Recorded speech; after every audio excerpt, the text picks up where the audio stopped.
ওকে, তো গত ক্লাসে আমরা কি দেখতেছিলাম? গত ক্লাসে হচ্ছে আমরা জৈব যৌগে দেখতেছিলাম যে কারা আসলে দ্রুত এইচ প্লাস দিবে বা কাদের অম্লধর্মিতা বেশি কিংবা কম। এখানে অ্যাসিডের শক্তিমাত্রা নিয়ে আলোচনা করছিলাম। তারপরে হচ্ছে কিছু মতবাদ দেখছিলাম, অম্লক্ষার মতবাদ। তো আজকে হচ্ছে আমরা পিএইচ এবং পিওএইচ নির্ণয় সংক্রান্ত কিছু সূত্র এখানে দেখব।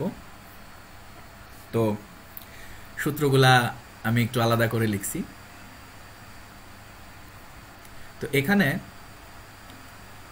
যখন তীব্র অ্যাসিড কিংবা তীব্র ক্ষার নিয়ে আমরা হচ্ছে দেখব, সেক্ষেত্রে সূত্রগুলা এই পাশে লেখা হয়েছে। আর যখন মৃদু অ্যাসিড কিংবা ক্ষার নিয়ে দেখব, সেক্ষেত্রে সূত্রগুলা এ পাশে লেখা হয়েছে। ঠিক আছে? তো দেখো, তীব্র অ্যাসিড কিংবা ক্ষারের ক্ষেত্রে আমরা জানি যে আলফা অলমোস্ট 1, মানে 1-এর একদম কাছাকাছি, তাই না? আচ্ছা, কেন? কারণ আমরা কিন্তু জানি যে আলফার পরিচয় কি? আলফার পরিচয় হচ্ছে বিয়োজন মাত্রা। বিয়োজন মাত্রা, হ্যাঁ। আচ্ছা, এবং আমরা জানি যে তীব্র অ্যাসিড কিংবা ক্ষার তারা একেবারে বিয়োজিত হইতে পারে, সম্পূর্ণরূপেই বিয়োজিত হয়, প্রায় সম্পূর্ণরূপে বিয়োজিত হয়। তো এই কারণে যে মানটা পাই সেটা হচ্ছে 1-এর খুব কাছাকাছি হয়। ঠিক আছে? যেমন কিভাবে কাছাকাছি হয় আমরা যদি একটু দেখাইতে চাই, দেখো আলফা সমান সমান কি ছিল?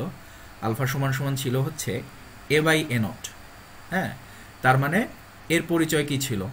বিয়োজিত পরিমাণ, বিয়োজিত পরিমাণ, আর A0 ছিল হচ্ছে আদি পরিমাণ। সো তোমরা নিশ্চয়ই বুঝতে পারতেছো যে এই দুইজন যখন সমান হয়ে যাবে তাহলেই কিন্তু এদের ভাগফলের মান 1 আসবে। সো তীব্র অ্যাসিড কিংবা ক্ষারের ক্ষেত্রে আলফার যে ভ্যালুটা আমরা পাই সেটা হচ্ছে 1-এর খুব কাছাকাছি হয়। সেক্ষেত্রে আমরা যদি এইচ প্লাস ইকুয়াল চিন্তা করি কিংবা OH মাইনাস ইকুয়াল চিন্তা করি, তাহলে কি লেখা যায় আমরা একটু দেখি। এখানে লেখা যায় হচ্ছে E ইন্টু সি। আমরা কিন্তু গত ক্লাসে দেখছিলাম যে তীব্র অ্যাসিড কিংবা ক্ষারের ক্ষেত্রে ঘনমাত্রা যেটা থাকে সেটা হচ্ছে দ্রবণের এই পাশে থাকে, আর এখানে আমরা হচ্ছে ই দেখাইছিলাম। তো ই এর পরিচয় কি ছিল? ই এর পরিচয় ছিল হচ্ছে তুল্য সংখ্যা। হ্যাঁ, তো আশা করি এই সম্পর্কে তোমরা হচ্ছে জানো। যদি জেনে থাকো কমেন্টে জানিয়ে দিতে পারো যে তুল্য সংখ্যার কনসেপ্ট কিন্তু আমি ক্লিয়ার করছিলাম। তো অ্যাসিডের ক্ষেত্রে তুল্য সংখ্যার কনসেপ্টটা যেন কি ছিল মনে পড়ে? একটু কমেন্টে জানাও দেখি। আচ্ছা আচ্ছা, এই কমেন্ট বক্সে তোমরা মারামারি লাগাই দিছো কেন নাম নিয়ে? এখানে দেখো, এই যে অ্যাসিডের ক্ষেত্রে তোমার তুল্য সংখ্যার কনসেপ্টটা যেন কি ছিল? যে অ্যাসিড যতগুলা H প্লাস ত্যাগ করতে পারে সেটাই হচ্ছে তার তুল্য সংখ্যা। আর ক্ষারের ক্ষেত্রে কি ছিল? যতগুলা OH মাইনাস ত্যাগ করতে পারে সেটাই হচ্ছে তার তুল্য সংখ্যা। সো আমরা অ্যাসিড কিংবা ক্ষারের তুল্য সংখ্যার ভিত্তিতে আমরা এখানে হচ্ছে মানগুলা ইনপুট দিব। ঠিক আছে? তো এখন একটা জিনিস খেয়াল করো যে আমরা যখন তুল্য সংখ্যার সাথে ঘনমাত্রা গুণ করি, এবং এই যে ঘনমাত্রাটা আছে এই ঘনমাত্রাটা কিন্তু অবশ্যই মোল পার লিটারে আমরা ইনপুট দিয়ে থাকি। হ্যাঁ, তো তুল্য সংখ্যার সাথে যখন আমরা ঘনমাত্রা গুণ করি তখন আমরা যে ভ্যালুটা পাই সেটা হচ্ছে সবসময় নর্মালিটি এককে পাই। তো এখন অনেকে প্রশ্ন করতে পারো যে ভাই নর্মালিটি আসলে কি? নর্মালিটি কি তোমরা কি কেউ জানো নর্মালিটি কি? কমেন্টে একটু জানাই দিতে পারো। তো যারা আমার সেকেন্ড ইয়ারে ব্যাচে ছিল তারা হয়তো বা জানো। তো নর্মালিটি হচ্ছে ঘনমাত্রার আরেকটা একক। সো ঘনমাত্রার বিভিন্ন একক আছে, আমরা জানি মোলারিটি আছে, নর্মালিটি আছে, হ্যাঁ, শতকরা একক আছে, ppm আছে, ppb আছে, ppt আছে। সো নর্মালিটি হচ্ছে ঠিক এরকমই একটা একক। ঠিক আছে? তো তাহলে নর্মালিটির সাথে আমার সম্পর্কটা কি দাঁড়াচ্ছে দেখো তো। মোলারিটির সম্পর্কের কথা যদি চিন্তা করি তাহলে Sn সমান সমান আমরা লিখতে পারি হচ্ছে S ইন্টু E। নর্মালিটি এককে ঘনমাত্রা সমান সমান মোলারিটি এককে ঘনমাত্রা ইন্টু হচ্ছে তুল্য সংখ্যা। হ্যাঁ, তো অ্যাকচুয়ালি আমরা যেটা করি, আমরা সবসময় এই H প্লাস কিংবা OH মাইনাসের ভেতরে যে কনসেন্ট্রেশনটা ইনপুট দেই সেটা কিন্তু তুল্য সংখ্যা মোলারিটির সাথে গুণ করে দেন হচ্ছে ইনপুটটা দেই। তার মানে আলটিমেটলি আমরা সবসময় এটার ভেতরে নর্মালিটি এককে মান ইনপুট দিচ্ছি। ঠিক আছে? সো এটার ভেতরে যা ইনপুট দিতেছি সেটা কোন একক হবে বলো তো দেখি ভাইয়ারা? নর্মালিটি একক। আচ্ছা, তো এই হচ্ছে ব্যাপারটা। তো দেখো পিএইচ এর জন্য আসলে আমরা এভাবে সূত্রটা লিখতে পারি মাইনাস লগ এইচ প্লাস। তো এইচ প্লাস কীভাবে ক্যালকুলেট করতে হবে উপরে দেখাইছি, ই ইন্টু সি। ঠিক একইভাবে পিওএইচ এর জন্য আমরা লিখতে পারি হচ্ছে মাইনাস লগ ওইচ মাইনাস। কীভাবে ক্যালকুলেট করতে হবে? ঠিক একইভাবে আগের মতো, ই ইন্টু সি। আচ্ছা, তো এখানে কি হইতেছে? ধৈর্য ধরো বাছা। আচ্ছা ঠিক আছে, হ্যাঁ, ঘনমাত্রা প্রকাশের একক, ঠিক আছে, সব কথা ঠিক আছে, ওকে। এই মারামারি করো না, কীর্ত নাইয়া আর হচ্ছে রাইসা, ঠিক আছে, পড়ালেখা মন দাও। এদিকে তাকাও এখন। তো এখন দেখো, তীব্র অ্যাসিড কিংবা ক্ষারের ক্ষেত্রে ব্যাপারটা আমরা বুঝলাম। আর মৃদু অ্যাসিড কিংবা ক্ষারের ক্ষেত্রে আলফার যে মানটা থাকে সেটা হচ্ছে প্রায় শূন্যের কাছাকাছি হয়, খুব কম থাকে আর কি। হ্যাঁ, তো কেন কম থাকে? কারণ তারা হচ্ছে কম পরিমাণ বিয়োজিত হয়, তাদের বিয়োজন মাত্রা কিন্তু প্রায় শূন্যের কাছাকাছি থাকে। হ্যাঁ, তো আমরা কিন্তু দেখছিলাম যে মনোপ্রোটিক মৃদু অ্যাসিডের ক্ষেত্রে এরকম একটা সূত্রের ফরমেশন, তাই না? এই জিনিসটা আমরা দেখছিলাম। তো এখানে কে এর পরিচয় কি ছিল আমরা কিন্তু গত ক্লাসে প্রুফ করে নিয়ে আসছিলাম, তো এটা নতুন করে দেখাইলাম না। তো কে এর পরিচয় কি ছিল, কে এর পরিচয় একটু জানাই দাও দেখি কমেন্টে। আমি অর্পিতা বলবো। আচ্ছা ঠিক আছে, অর্পিতা, ঠিক আছে। এই নাম দিয়ে মারামারি লাগাইছো কেন তোমরা? নাম নিয়ে এত সেন্টি খাইতেছে কেন সেটা তো বুঝলাম না আসলে আবাব। আচ্ছা, তো কে এর পরিচয় কি ছিল? মৃদু অ্যাসিডের বিয়োজন ধ্রুবক, মৃদু অ্যাসিডের বিয়োজন ধ্রুবক, মানে আমরা ওই জন্য প্রুফ করছিলাম আর কি। হ্যাঁ, আর কে এ কিন্তু আসলে সব ধরনের অ্যাসিডের জন্যই হয়, বাট আমাদের বইয়ের মধ্যে এটাকে সিগনিফাই করা আছে এই সূত্রের জন্য, মৃদু অ্যাসিডের বিয়োজন ধ্রুবক। তো আলফা স্কোয়ার সি, এটা আমরা জানি, আলফা হচ্ছে আমাদের বিয়োজন মাত্রা আর সি হচ্ছে ঘনমাত্রা। তো এখান থেকে আমরা আলফার একটা ভ্যালু বের করতে পারি। আলফা সমান সমান আমরা লিখতে পারি কি বলতো ভাইয়া দেখি? Root over k a divided by হচ্ছে সি। তো আশা করি বুঝতে পারছি। তো এখন দেখো মনোপ্রোটিক অ্যাসিডের জন্য তাহলে সূত্রটা কিরকম দাঁড়াইতেছে সেটা একটু দেখার চেষ্টা করি। তো এখন আমরা যদি এখানে একটু দেখাইতে চাই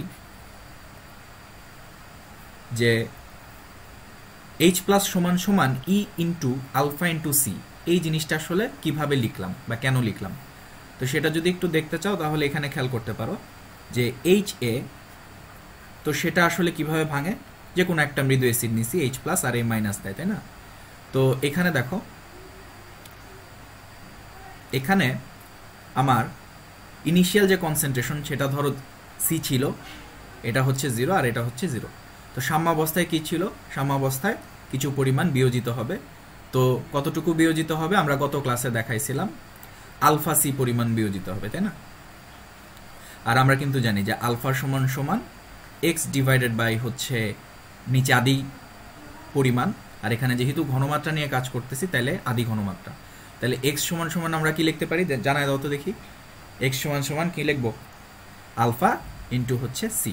তো এখানে আর নতুন করে এক্স না লিখে আমরা হচ্ছে আলফা সি লিখে দিলাম। হ্যাঁ, আর এখানে পরবর্তীতে কি হবে? এই রেশিও মেনটেন করে বলছিলাম হচ্ছে বাদ দিব 1:1। তাহলে এখন চিন্তা করো এখানে কি হবে? এখানে হবে হচ্ছে আলফা সি আর এখানে হবে হচ্ছে আলফা সি, আর 1-এর সাথে গুণ করতেছি, সো এখানে এইভাবে গুণ চিহ্নটা দেখাইলেও চলে, না দেখাইলেও চলে, ঠিক আছে? এই যে এই হাইড্রোজেনের জন্য এখানে সহগ 1 আছে, সো রেশিওতে 1 আসছে একটা। তো দেখো এখানে আসলে কি দাঁড়াইতেছে, তাহলে আমাদের কাজ কি? আমাদের কাজ হচ্ছে এইচ প্লাসের কনসেন্ট্রেশন বের করা। সো আমরা এখান থেকে যেটা করি, আমরা হচ্ছে এই জিনিসটাকে ধরে নিয়ে আসি। হ্যাঁ, এই জিনিসটাকে ধরে নিয়ে আসি। তাহলে এখানে কি আছে? এখানে হচ্ছে আলফা সি তো আছেই, আর তার আগে একটা ই চলে আসতেছে। ই কেন আসতেছে? কারণ হচ্ছে আমরা এই যে সহগটা এখানে কিন্তু গুণ করে তারপর হচ্ছে বসাই, সো একবারে গুণ আকারে দেখানো হয়েছে এখানে। ওকে, তাহলে এই জন্য এখানে হচ্ছে ই আসছে। তো এই পর্যন্ত বুঝতে পারছো?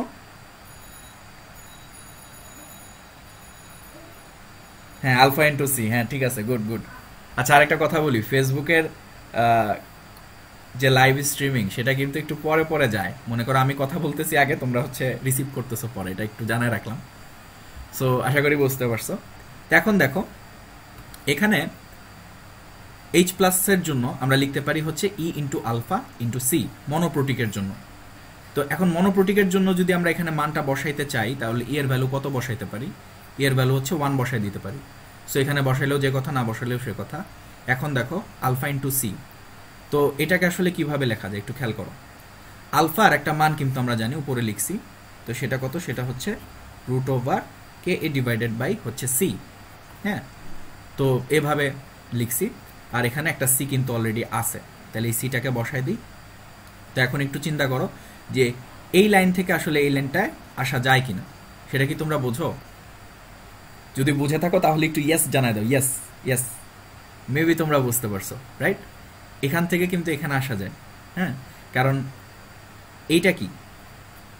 একটা সি, তো একটা সিকে কিন্তু আমরা হচ্ছে দুইটা রুট সি এভাবে লিখতে পারি,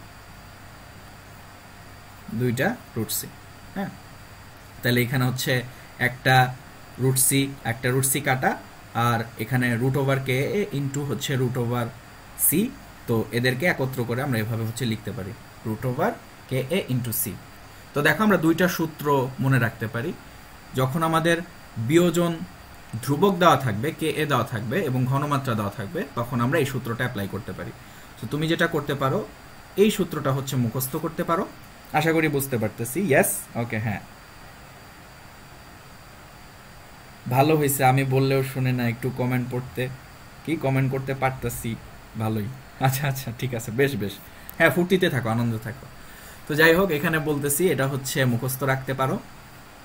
আর যদি কখনো আলফার ভ্যালু দেওয়া থাকে, মানে বিয়োজন মাত্রার ভ্যালু তোমাকে দিয়ে দেয়, তাহলে হচ্ছে এই সূত্রটা দিয়ে বসাইতে পারো। হ্যাঁ, আর এখানে আসলে ই এর ভ্যালু 1 হবে, সো গুণ করলেও যে কথা, না করলেও সে কথা। তো এবার চলে আসো পলিপ্রোটিকের জন্য আমরা একটু দেখি। তো তোমাদের ইন্টার লেভেলে এইচএসসির জন্য আসলে মনোপ্রোটিক দিয়েই যেহেতু প্রুফ করা আছে, সব কিছু মনোপ্রোটিক দিয়েই দিবে, প্যারা নাই। এবং দেখবা ম্যাক্সিমাম টাইম তোমার একটা মৃদু অ্যাসিডে দিবে জীবনে, জীবনে একটা মৃদু অ্যাসিডই আছে, সেটা কি? CHT c double h. হ্যাঁ, এটা দিয়ে ম্যাক্সিমাম ম্যাথটা আসে। তো ঠিক আছে, আজকে 27 জন আসো, থ্যাংক ইউ, থ্যাংক ইউ। মিটেই ভালো, কিন্তু মিটেই তো তোমাদের জন্য ভালো, কিন্তু মানুষ তো আসলে মিটে করলে ফেসবুকে একদম পাত্তা দেয় না।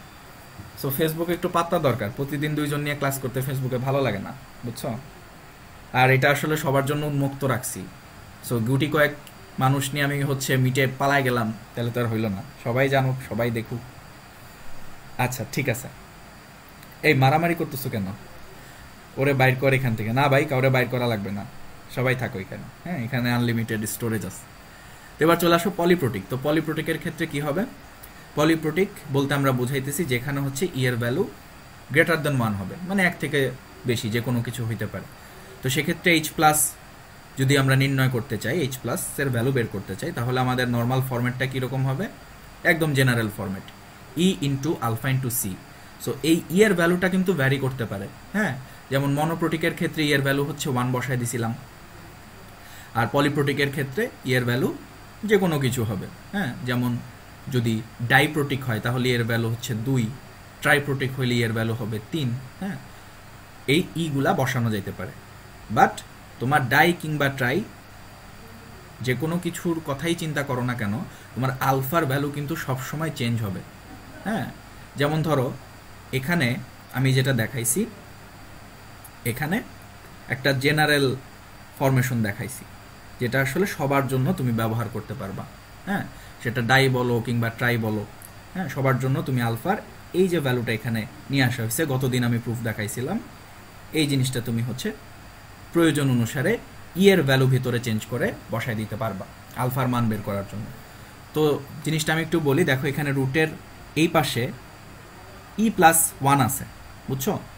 ই প্লাস 1, তো ই হচ্ছে তুল্য সংখ্যা।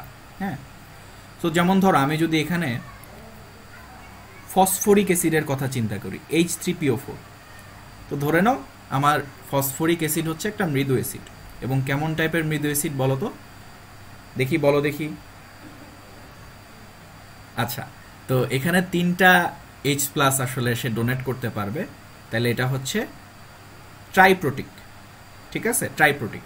তো এই ফসফরিক অ্যাসিডের জন্য ই এর ভ্যালু কত দেখি, জানাও তো কমেন্টে দেখি। তোমরা তো মারামারি করতে করতে ক্লাস কি করতেছো তো? হ্যাঁ, আচ্ছা, তো ফসফরিক অ্যাসিডের ক্ষেত্রে ই এর ভ্যালু কত একটু জানাও দেখি।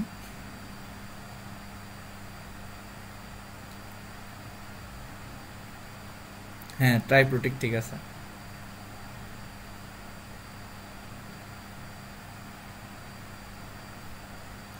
এই ফসফরিক অ্যাসিডের ক্ষেত্রে এর ভ্যালু 1 নাকি, কি বলো, পাগলে গেছো?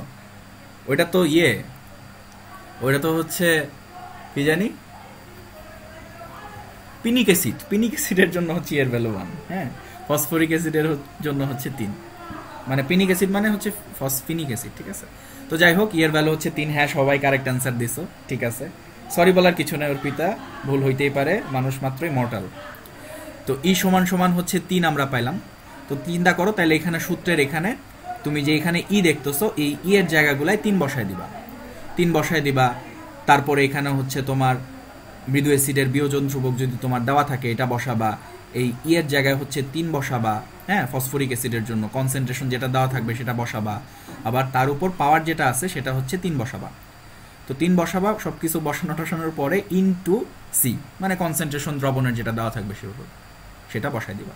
তো এইভাবে তুমি একটা বিদঘুটের সূত্র ইউজ করতে পারো, অথবা এটাকে একটু সাইজ করলেই আমরা একটা সুন্দর হ্যান্ডসাম ফিগার দ্বারা করাইতে পারি। এখানে হ্যান্ডসাম জিনিসপত্র দেখলেই ভালো লাগে।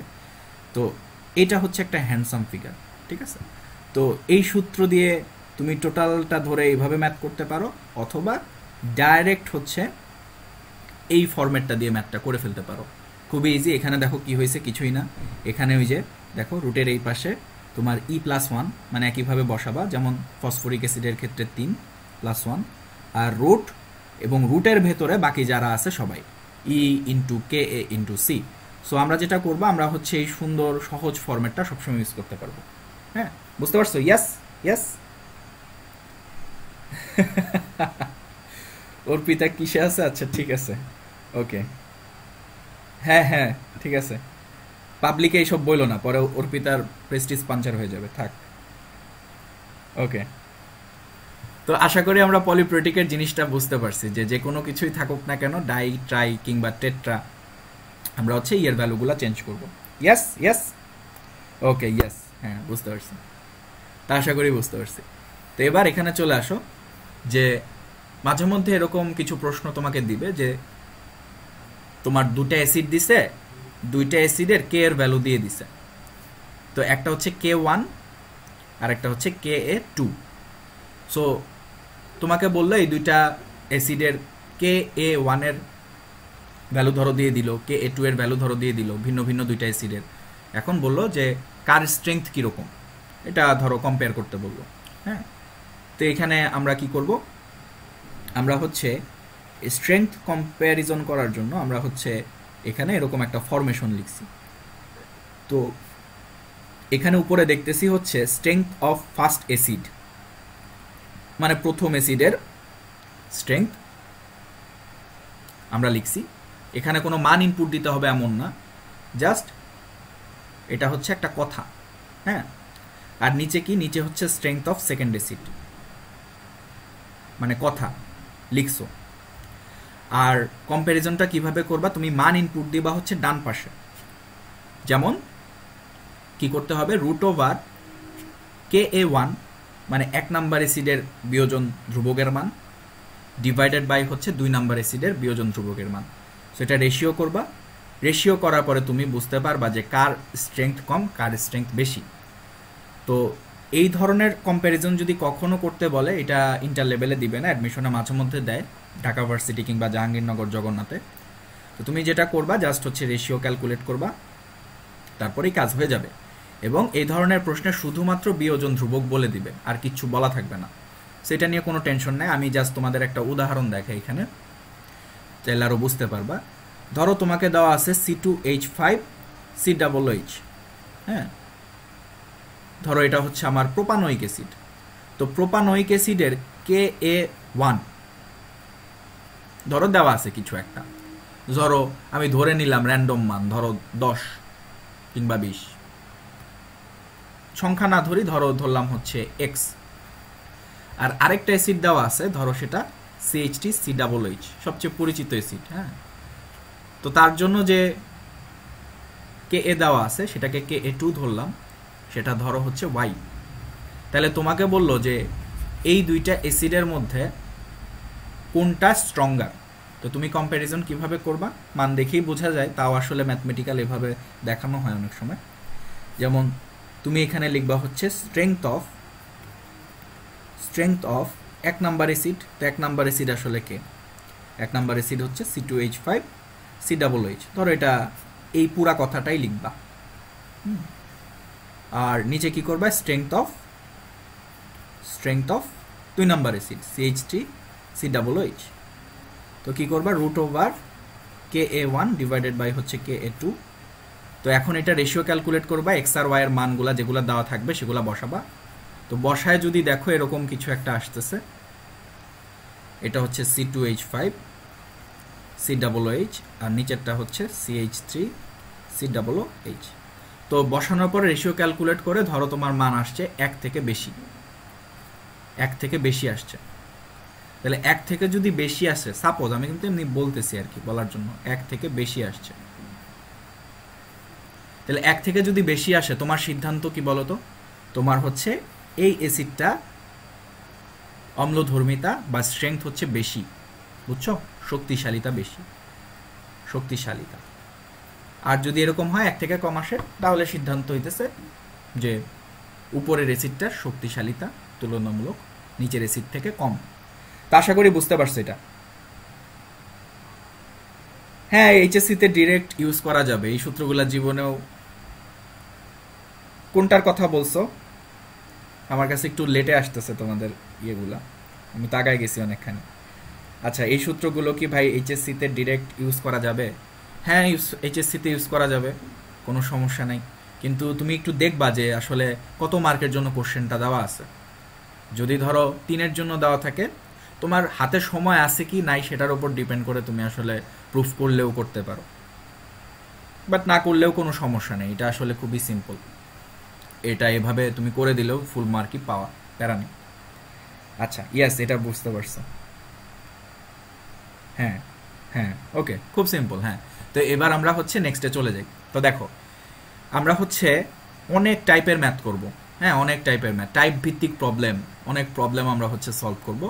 তো আমি বেসিক্যালি 3টা টাইপে ভাগ করছি। এগুলো হচ্ছে মেজর টাইপ। এগুলা কেমন টাইপ? এরা হচ্ছে মেজর টাইপ। সো প্রত্যেকটা টাইপের আন্ডারে কিন্তু অনেকগুলা সাব টাইপ আছে। ওকে, না না না, ওই সূত্রটা পলিপ্রোটিকের জন্য লিখি নাই, এটা ইন জেনারেল, এটা সবার জন্য, যে কোনো অ্যাসিড তোমাকে বলুক না কেন, এটা পলিপ্রোটিকের জন্য লিখি নাই। এখানে জায়গা ছিল না তো, তাই ভাবছি একবারে নিচের দিকে লিখে দিই। ঠিক আছে, এই সূত্র সবার জন্য খাটাইতে পারবো, প্যারা নাই। আহনাফ ফাইয়াজ, ঠিক আছে, বুঝতে পারছো? ইয়াস ইয়াস। আচ্ছা, ঠিক আছে, ওকে। আরেকজন বলছে যে এইচএসসিতে আসবে না। আসবে না তো সত্য কথা, অ্যাডমিশনে খুব রেয়ার। আচ্ছা, ওটা হচ্ছে যে কোনো অ্যাসিডের জন্য, এটা পলিপ্রোটিকের জন্য না, যে কোনো অ্যাসিড। আচ্ছা, তো যেখানে আমরা ছিলাম, তো এখানে কি দেখতেছি যে তীব্র অ্যাসিড ও ক্ষার। তো তীব্র অ্যাসিড এবং ক্ষারের জন্য আমরা হচ্ছে পিএইচ বের করব, পিএইচ নির্ণয় করব। সো আমরা হচ্ছে 2টা টাইপ দেখতে পারি এখানে, অতি তীব্র ঘনমাত্রা, একটা হচ্ছে অতি লঘু ঘনমাত্রা যদি থাকে সেক্ষেত্রে কিভাবে নির্ণয় করব, আর আরেকটা হচ্ছে নর্মাল, হ্যাঁ, সাধারণ ঘনমাত্রা, যেটা আমরা সচরাচর ইউজ করি। সো 3টা টাইপের ভিত্তিতে আমরা হচ্ছে পিএইচ নির্ণয় করব, সেটা অ্যাসিডের জন্য নির্ণয় করব, আর ক্ষার যদি থাকে তাহলে ক্ষারের জন্য পিওএইচ নির্ণয় করব, আর যদি পিএইচ চায় তাহলে হচ্ছে পরে 14 থেকে মাইনাস দিয়ে করে ফেলব। ঠিক আছে, তো এটা হচ্ছে 1 number major type. 2 number major টাইপটা কি? যদি দুর্বল অ্যাসিড কিংবা ক্ষার থাকে সেক্ষেত্রে আমাদের যে ম্যাথগুলো আছে, টাইপ ভিত্তিক প্রবলেমগুলো আছে, সেটা হচ্ছে 2 নাম্বার মেজর টাইপের মধ্যে পড়ছে। আমরা শুরু করবো আর কি ম্যাথ আস্তে আস্তে।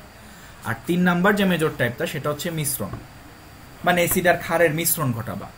এখন মিশ্রণ অনেক টাইপের হইতে পারে, তীব্র অ্যাসিড, মৃদু ক্ষার, তীব্র অ্যাসিড, তীব্র ক্ষার, মৃদু অ্যাসিড, তীব্র ক্ষার, অনেকভাবে হইতে পারে। সো এগুলো আমরা আস্তে আস্তে দেখবো। সো মেজর টাইপ হচ্ছে 3টা, প্রত্যেকটা টাইপের আন্ডারেই হচ্ছে সাব টাইপ আছে। ওকে, ইয়েস, ওকে, হ্যাঁ, ইয়েস বলবো না কেন, রাগ করছো? হ্যাঁ, লজেন্স খাবা?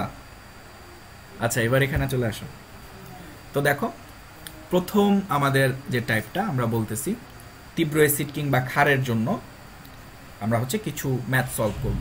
হ্যাঁ, তার একটা কথা বলে দেই এখানে। তো এখানে কিন্তু আমরা হচ্ছে পিএইচ নিয়ে সূত্রগুলো দেখাইছি। এই যে এখানে মানে পিএইচ নির্ণয়ের জন্য সূত্রগুলো দেখাইছি, এইচ প্লাস কীভাবে বের করে। ঠিক একইভাবে তুমি যদি ক্ষার নিয়ে দেখাও, খালি এইচ প্লাসের জায়গায় ওইচ মাইনাসগুলো অ্যাড হবে। এইচ প্লাসের জায়গায় এখানে তুমি খালি ওইচ মাইনাস দিবা। আর যেটা করবা, এই কে এ যেই জায়গাগুলোয় দেখতেছো সেই জায়গাগুলোয় জাস্ট মৃদু ক্ষারের বিয়োজন ধ্রুবকগুলো বসাবা, কেবি বসাবা, বাস। তাহলে পিওএইচ বের করার জন্য তুমি জিনিসগুলা পারবা, প্যারা নেই। আচ্ছা, তো দেখো প্রথম ম্যাথ যেটা বলতেছি, মিটে যাব না আজকে তোমাদের এখানে বন্দি করে রাখছি। আচ্ছা দেখো প্রথম ম্যাথ, পারো নাকি দেখো। সালফিউরিক অ্যাসিডের এইচ প্লাসের ঘনমাত্রা বলে দিছে হচ্ছে 0.25 মোলার, হ্যাঁ, মোল পার লিটার। পিএইচ কত সেটা হচ্ছে তোমাদের টাস্ক, এখন করবা। তো আমাকে অ্যান্সারগুলো জানাও দেখি, কমেন্টে জানাও। সালফিউরিক অ্যাসিডের এইচ প্লাসের ঘনমাত্রা 0.25 মোলার, পিএইচ কত? তো তোমরা কিন্তু এগুলা জানো।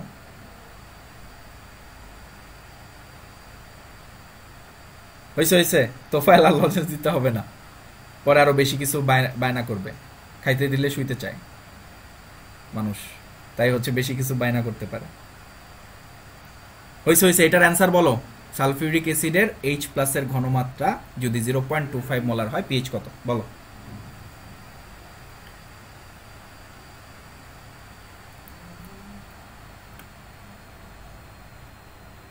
অ্যান্সার জানাও, তাড়াতাড়ি কমেন্টে জানাও, আমি ওয়েট করতেছি। কত পিএইচ বলো, পিএইচ কত?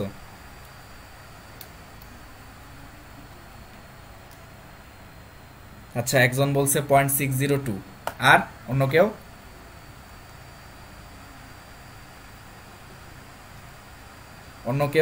আরেকজন বলছে 0.3। ওকে, আরেকজন বলছে 0.3, অর্পিতা 0.3। আচ্ছা ঠিক আছে, 0.3, ভেরি গুড 0.3, ভেরি গুড। আর কেউ?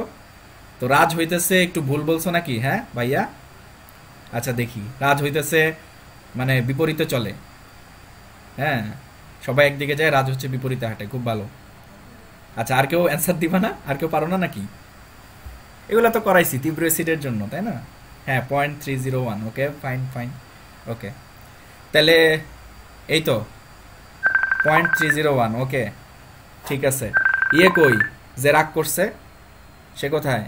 সে অ্যান্সার দেয় না কেন? এই যে 0.301। আচ্ছা ঠিক আছে, হ্যাঁ ওকে। তাহলে এখানে যেটা করছো তোমরা, অত্যন্ত দুঃখের সাথে জানাইতে হইতেছে যে তোমরা আসলে সবাই ভুল করছো। একজন ঠিক করছিল, তাও আমার চাপে পড়ে আবার ভুল করে ফেলাইছে। রাজ, এই কাজ কেন করছো ভাইয়া? আচ্ছা দেখি, তো এখানে প্রশ্নটার দিকে একটু মনোযোগ সহকারে দেখবে। অ্যাডমিশনে হচ্ছে এই ধরনের প্রশ্নগুলা সবচেয়ে বেশি আসে এবং মানুষ গণহারে ভুল করে, কনফিডেন্টলি ভুল করে। দেখা গেছে এত মানে হুদাই এরকম একটা ম্যাথ, এটা কোনো বিষয় হলো নাকি? হ্যাঁ, এটা পারা তো কোনো ব্যাপারই না।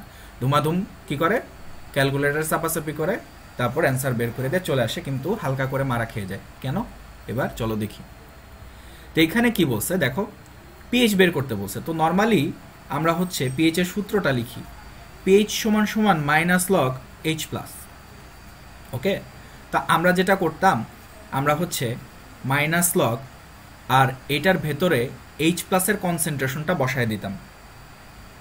ঠিক আছে, তো এখন দেখো তো এখানে সালফিউরিক অ্যাসিডের এইচ প্লাসের ঘনমাত্রাটা 0.25 দেওয়া আছে, মানে তোমার সম্পূর্ণ এইচ প্লাসের ঘনমাত্রাটাই কিন্তু তোমাকে দেওয়া আছে 0.25। সো তুমি কিন্তু কি করবা জানো, জাস্ট এই 0.25কে নিয়ে এই এইচ প্লাসের জায়গাটায় বসায় দিবা। তোমাকে কিন্তু এখানে কখনোই 2 দ্বারা গুণ করার দরকার নাই ভাইয়া, বুঝিছাও? কখনোই গুণ করবা না, কারণ দেখো এইচ প্লাসের কনসেন্ট্রেশন টোটালটাই দিয়ে দিছে। সো তোমাকে এখানে বসাইতে হবে শুধু 0.25। বসায় ঝাঁকাঝাঁকি করো, নাচানাচি করো, সো এটার অ্যান্সার কারেক্ট দিছিল হচ্ছে রাজ, সে দিছিল হচ্ছে 0.601 এরকম কিছু একটা, এবং এটাই হচ্ছে কারেক্ট, এটাই অ্যান্সার। সো যারা অতি আবেগের ঠেলায় সুন্দর করে 2 × 0.25 বানায় দিছো, তারা যেটা করছো যে ঘনমাত্রা এত নাই তাও তোমার ভাল লাগে না, তুমি আরো বাড়াই দিছো, 2 দিয়ে গুণ করে অবস্থা খারাপ করে ফেলছো। সেটা কিন্তু কখনোই করা যাবে না, মাইন্ড ইট। এত বড় ধোকা ভাই, এগুলাই অ্যাডমিশনের ব্যাপার স্যাপার, বুঝছো? সবাই মিলা গণহারে ভুলটা করছো। তুমি চিন্তা করো তাইলে, যে তোমরা যখন অ্যাডমিশন পরীক্ষা দিতে যাবা, এটা যদি না পড়ানো হইতো বা না জানতা, দিমায়া তোমরা হচ্ছে ভুল করে দিয়ে আসতা, এবং তোমরা পরীক্ষা দেওয়ার পরে আইসা বলতা যে ভাইয়া হ্যাঁ চান্স পামু, সেই পরীক্ষা দিয়েছি, ফাড়া ফেলাইছি, হ্যাঁ, তারপরে যখন রেজাল্টটা দিত হালকা করে মারা খেয়ে যেতা, বুঝছো? তো এই হচ্ছে ব্যাপার। সো এই জিনিসগুলো একটু খেয়াল রাখবা সবসময়, ঠিক আছে? তো আশা করি বুঝতে পারছো। মিস্টেক মিস্টেক, হ্যাঁ হ্যাঁ, ঠিক আছে, ওকে। তাহলে আশা করি এই জিনিসটা আমরা বুঝতে পারছি। তো খেয়াল রাখবা যে আসলে ঘনমাত্রা কিসের দেওয়া আছে। তো এবার নিচের ম্যাথটা আমরা একটু সলভ করার চেষ্টা করি। দেখো তো নিচের ম্যাথটায় কি বলছে, 0.25 মোলার সালফিউরিক অ্যাসিডের পিএইচ কত, এটা একটু বের করো দেখি। হ্যাঁ, অ্যাডমিশনে আর ভুল হবে না ইনশাল্লাহ, হ্যাঁ ইনশাল্লাহ। সেই হচ্ছে ব্যাপারগুলো, বুঝছো? অ্যাডমিশনে এই যে এতগুলা মানুষ পরীক্ষা দেয়, সবাই তো পারে, পিএইচ এর ম্যাথ না পারার কিছু আছে, তাও কিন্তু ভুল করে, মানে চান্স পায় না। কেন পায় না? এই হচ্ছে রিজনগুলো। এবার চলে আসো, এই ম্যাথটা সলভ করো দেখি, অ্যান্সার দাও।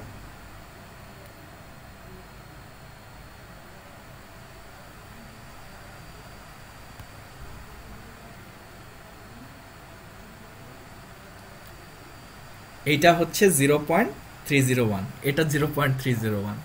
তো এটা কেন বলছো 0.301? হ্যাঁ, এইবার 2 দিয়ে গুণ হবে, ভেরি গুড। এবার কিন্তু 2 দিয়ে গুণ হবে, কেন হবে বুঝতেই পারতেছো। তোমার এবার কনসেন্ট্রেশন কার দেওয়া আছে, তুমি একটু খেয়াল করো। এবার তোমার কনসেন্ট্রেশন দেওয়া আছে হচ্ছে সালফিউরিক অ্যাসিডের, সেটা কত? সেটা হচ্ছে 0.25, মানে টোটাল দ্রবণের কনসেন্ট্রেশন দেওয়া আছে। সো এটা যদি 0.25 হয়, তাহলে এটা ডেফিনেটলি 2 গুণ হবে, বুঝতে পারছো? সো এইখানে হচ্ছে খেলাটা আর কি, হ্যাঁ, খেলা হবা। তো পিএইচ সমান সমান মাইনাস লগ এইচ প্লাস, আর এইচ প্লাসের জায়গায় এখন তুমি কি করবা, ইনটু সি। তো সালফিউরিক অ্যাসিডের তুল্য সংখ্যা কত? 2। আর তোমার সি মানে কত? সি মানে হচ্ছে 0.25, দ্রবণের কনসেন্ট্রেশন যেটা। সো 2 × 0.25, এটা ঝাঁকাঝাঁকি করলে, ফুর্তি করলে, আনন্দ করলে মান আসে হচ্ছে কত? আসে 0.301, এরকম কিছু একটা আসে। বুঝছো? আরেকজনের লাস্টেরটাও বাইর করে ফেলাইছে। ওরে বাবা রে বাবা, সেরা সেরা, আমি তো বলি না এখনো। আচ্ছা, আর লাস্টেরটা কি হবে একটু দেখো তো, আমরা কিন্তু দেখাইছিলাম। তো লাস্টেরটা কি হবে আমরা একটু দেখি, আমি জানি না লাস্টেরটা কি হবে, অ্যান্সারটা বের করার চেষ্টা করি। Minus log H plus. তো এইচ প্লাসের জায়গায় আমরা যেন কি করতাম, আমরা হচ্ছে মাইনাস লগ কি করতাম, ই ইন্টু সি বসাইতাম, হ্যাঁ। আর ই ইন্টু সি, এটা মানে কি? এটা মানেই হচ্ছে নর্মালিটি, বা নর্মালিটি একক ঘনমাত্রা, হ্যাঁ, নর্মালিটি এককে ঘনমাত্রা। এখন তোমার প্রশ্নে কি দেওয়া আছে দেখো, 0.3 নর্মাল, মানে নর্মালিটি এককে ঘনমাত্রাটা দেওয়া আছে, এস এন এর ভ্যালু দেওয়া আছে। তো নর্মালিটি এককে ঘনমাত্রা দেওয়া আছে, বলছে সালফিউরিক অ্যাসিডের পিএইচ কত। তো তুমি কি করবা, সুন্দর মতো ই ইন্টু সি এর জায়গায় এটাই নর্মালিটি, এবং এই জায়গাটাই তুমি কি করবা, 0.3 বসাই দিবা। তো বসেন বসেন করে দিলে তোমার যে মান আসে সেটাই হচ্ছে অ্যান্সার। সো তুমি যদি একটু মানটা বের করো, কত আসে? 0.236 তোমরা বলতেছো। তো এটা যদি ক্যালকুলেট করো, আসলে যা আসার কথা সেটাই আসবে, এটা নিয়ে প্যারা খাওয়ার দরকার নেই। আশা করি তোমরা ম্যাথটা পারছো। তো কি কত আসে? তোমরা কি ভুল করছো নাকি? ভুল করছো তো মনে হয়। আহারে ছোট্ট বন্ধুরা, ভুলটা করলা, কোথায় ভুল করছো? আবার 2 দিয়ে গুণ করছো না? তো বুঝতে কি পারছো ভাইয়া? হ্যাঁ, এটা ক্যালকুলেশন করলে কত আসবে? 0.523 বা 22, যাই আসুক, এটাই হচ্ছে অ্যান্সার। সো অনেকে দেখলাম যে অ্যান্সার করছে হচ্ছে 0.236। কেন ভাই? এখন বুঝতে পারছো? ইয়েস, কাহিনীগুলো ধরতে পারছো? হ্যাঁ, 0.52, এখন ঠিক আছে, হ্যাঁ এটা হবে না। হ্যাঁ, 0.236 হবে না। কেন হবে না বুঝতে পারছো? Yes yes yes yes.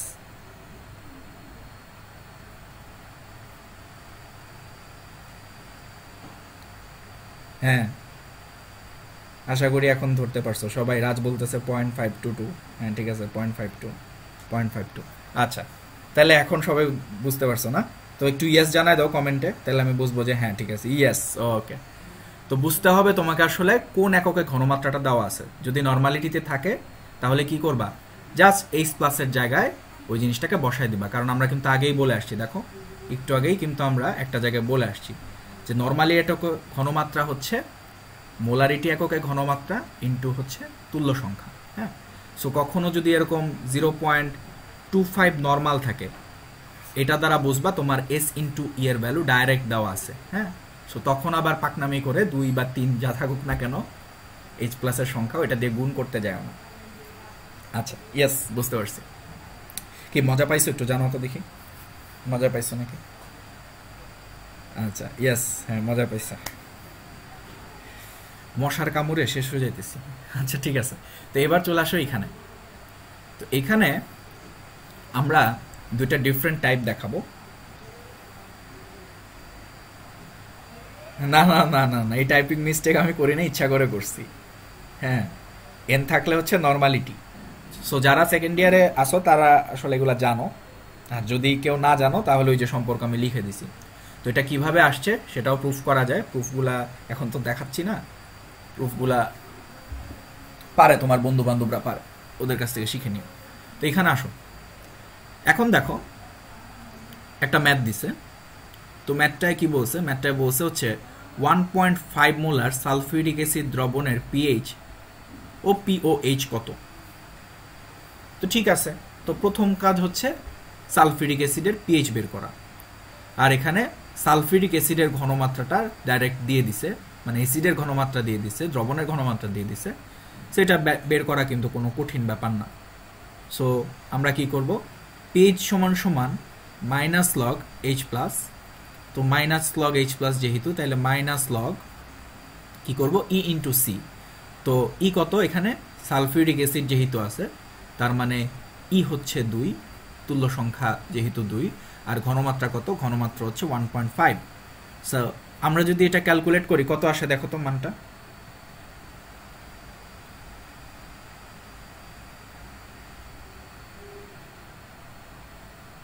হ্যাঁ, দিব্য বলছে নর্মালে দেওয়া মানে অলরেডি তুল্য সংখ্যা দিয়ে গুণ করা আছে। ভেরি গুড, হ্যাঁ ঠিক আছে।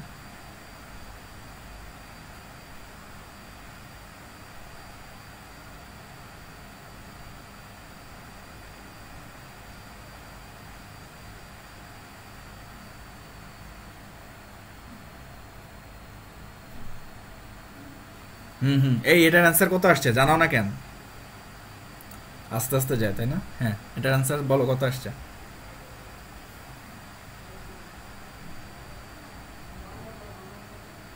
এটা কিন্তু মোলারিটি, হ্যাঁ প্যারা খাও না, মোলারিটির। আরেকজনের বইটা চান্স পাওয়া দিতেছে, আরে ভাই আসতে আগে ম্যাথ করো। আরেকজন মেডিকেলে, ভাই থামেন, ভাই থামেন। এটা ফটো কমেন্ট ছিল না এরকম, এটা প্রাণী কি জানি এরকম দ্বারা থাকতো, বলতো যে ভাই থামেন। এটা অ্যান্সার কত, অ্যান্সার হ্যাঁ মাইনাস 4.4 না সরি 0.477। তাইলে ভাইয়া দেখো তো যে তোমার যে মানটা আসছে পিএইচ এর সেটা হচ্ছে নেগেটিভ আসছে। সো এটা কি সঠিক নাকি ভুল? পিএইচ এর মান কি কখনো নেগেটিভ আসতে পারে? একটু জানাও তো কমেন্টে দেখি। হ্যাঁ, যাদের মাইনাস দিয়ে মান আসছে তারা মানে ক্যালকুলেশন ঠিক করছো। হ্যাঁ, মাইনাস কেন দিছে সবাই, আসছে তাই দিছে, দোষের তো কিছু করেন নাই। হ্যাঁ মাইনাস, ওকে। হ্যাঁ, এখন আমি যে প্রশ্নটা করলাম যে পিএইচ এর মান কি কখনো মাইনাস আসতে পারে, তোমরা ইয়েস অন্য জানাও, ইয়েস অন্য। না, একজন বলছে না, একজন বলছে না, আর একজন বলছে পারে। বাহ বাহ, আর কেউ জানাও দেখি বাচ্চারা। না, ওকে, না, আচ্ছা ঠিক আছে। আরেকজন বলছে উদ্ভাসের কনসেপ্ট বুক ইনশাল্লাহ। ওরে ভাই, এটার অ্যান্সার কও। আচ্ছা, আরেকজন আবার খুব জ্ঞানী গুণী মানুষ, সে জানি কি কি বলতেছে। আচ্ছা ঠিক আছে ঠিক আছে, নো, আচ্ছা নো বলছে। এখন দেখো পিএইচ এর মান কিন্তু মাইনাস 0.477 আসতে পারে, এটা কারেক্ট। তো অনেকেই অ্যান্সার দিতেছ পারে না, বাট এটা আসলে তোমাদের কথাটা হয় নাই, এটার মান -0.477 আসতে পারে। সেই কথা শুনে অনেকে আমার মারার জন্য উঠা পড়ে লাগছে, আমি জানি। তো আমাকে তো আসলে ব্যাখ্যা দিতে হবে, তো চলো আমি একটু ব্যাখ্যা দিই। দেখো, এখন খেয়াল করো যে আমরা যে পিএইচ স্কেলটা এস্টাবলিশ করছিলাম, সেই পিএইচ স্কেলের রেঞ্জ ছিল হচ্ছে 0 থেকে 14-র মধ্যে। তো অ্যাকচুয়ালি এটা আমরা এস্টাবলিশ করি নাই, এটা হচ্ছে বিজ্ঞান এস্টাবলিশ করছে। তো এটার রেঞ্জ ছিল হচ্ছে 0 থেকে 14-র মধ্যে, পিএইচ স্কেলের যে রেঞ্জ। হ্যাঁ, তো এই রেঞ্জ সে কেমনে পাইছে? সে যেন কি করছিল, সে হচ্ছে 1 মোলার HCl-কে নিম্ন স্থির বিন্দু ধরে পিএইচ এর ভ্যালু বের করছিল, সে পাইছিল 0। আবার সে 1 মোলার সোডিয়াম হাইড্রোক্সাইডকে ঊর্ধ্বস্থির বিন্দু ধরে পিএইচ এর মান বের করছিল, তারপরে সে মান পাইছিল হচ্ছে 14। তো এই কারণে তার রেঞ্জটা হয়েছিল হচ্ছে 0 থেকে 14 পর্যন্ত। আচ্ছা, তো এখন দেখো সে কি করছিল, সে হচ্ছে 1 মোলার HCl ব্যবহার করছিল। আচ্ছা, তো এখন তোমার ধরো স্কেলটা পছন্দ না, তোমার ভাল লাগতেছে না, তুমি ধরো কি করবা, তুমি একটু ঘাটতারামি করলা, তুমি হচ্ছে এখানে 1-এর জায়গায় তুমি হচ্ছে 2 কিংবা 3 নিয়ে ক্যালকুলেট করলা। ধরো তুমি 3 মোল HCl নিয়ে ক্যালকুলেট করছো। আচ্ছা, তো 3 মোল HCl নিয়ে ক্যালকুলেট করছো, আর ধরো সোডিয়াম হাইড্রোক্সাইডের কনসেন্ট্রেশন অনেক বেশি নিয়ে ক্যালকুলেট করছো, সাপোজ ধরে নাও। তাহলে তোমাকে যদি আমি একটা স্কেল বানাইতে বলি, তাইলে সেই স্কেলটা কি তোমার 0 থেকে 14-র মধ্যে মান দিবে? পিএইচ এর যে স্কেল, সেটা কিন্তু কখনোই 0 থেকে 14-র মধ্যে মান দিবে না। সেক্ষেত্রে ধরো তোমার সেটা মান এভাবে দিতে পারে যে নেগেটিভ থেকে যে কোনো একটা মান এখানে থাকতে পারে, এক্স কিংবা ওয়াই। হ্যাঁ, তার মানে একটা জিনিস খেয়াল করো যে তুমি যখন কনসেন্ট্রেশন বাড়ায় দিচ্ছ কিংবা কনসেন্ট্রেশন ভ্যারি করতেছো, মানে বিজ্ঞানী যেটা ইউজ করছিল সেটা তুমি ইউজ না করে ভিন্ন কিছু ইউজ করতেছো, তখন কিন্তু তোমার পিএইচ এর মান নেগেটিভ কিংবা পজিটিভ আসতে পারে। ঠিক আছে? সো এইটা ডিপেন্ড করে সম্পূর্ণ তোমার উপর। সো পিএইচ এর মান নেগেটিভ দেখে কেউ পাগল হয়ে যায় না যে না পিএইচ এর মান তো নেগেটিভ হইতে পারে না, হ্যাঁ কেমনে কি ভুল করছি মনে হয় না। এটা সম্পূর্ণ ডিপেন্ড করে তুমি আসলে কি কনসেন্ট্রেশন নিয়ে কাজ করতেছো তার উপর। সো আমরা যেটা বলতেছি, পিএইচ এর ভ্যালু হচ্ছে -ইনফিনিটি থেকে পজিটিভ ইনফিনিটি পর্যন্ত যে কোনো কিছু হইতে পারে, সেটা ডিপেন্ড করতেছে তুমি কি ধরনের কনসেন্ট্রেশন নিয়ে কাজ করতেছো। হ্যাঁ, আচ্ছা, বাট পিএইচ স্কেলের যে ভ্যালুটা, মানে স্কেলের যে মেজারমেন্ট, একটা স্কেল যে স্টাবলিশ করে দিয়ে গেছিল সেটা তো ফিক্সড, সেটা তো আসলে তুমি চেঞ্জ করতে পারবে না, সেটা 0 থেকে 14-র মধ্যেই থাকবে। বাট তোমার পিএইচ এর ভ্যালু 0 থেকে 14-র মধ্যে থাকতেও পারে, আবার নাও থাকতে পারে। যদি কোনো কারণে না আসে 0 থেকে 14-র মধ্যে, তার মানে এই না যে সেটা ভুল হয়েছে, হয়তোবা সেটা তুমি ভিন্ন কনসেন্ট্রেশন নিয়ে কাজ করছো, অনেক বেশি কনসেন্ট্রেশন নিয়ে কাজ করছো, সে কারণে আসতে পারে। তাহলে এই কথাটা কি তোমরা বুঝতে পারছো?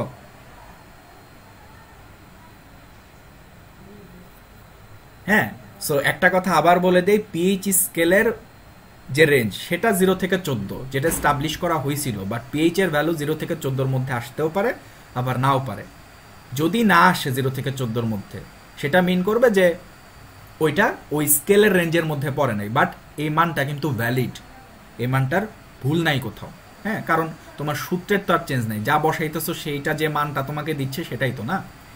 এখন কথা হইতেছে যে আমরা যেটা করি, আমরা হচ্ছে সচরাচর ল্যাবরেটরিতে এত হাইলি কনসেন্ট্রেটেড সালফিউরিক অ্যাসিড কখনোই ইউজ করি না, এত হাই ঘনমাত্রার সালফিউরিক অ্যাসিড কখনোই ইউজ করি না। আমরা সবসময় করি হচ্ছে 1 থেকে ছোট, যেমন ধরো 0.75 কিংবা হচ্ছে 0.25 কিংবা হচ্ছে 0.3, মানে সবসময় দেখবা যে ম্যাক্সিমাম যে ভ্যালুগুলো আছে, হ্যাঁ সালফিউরিক অ্যাসিডের যে কনসেন্ট্রেশনগুলো নিয়ে আমরা কাজ করি সেগুলো হচ্ছে 1-এর থেকে কম থাকে।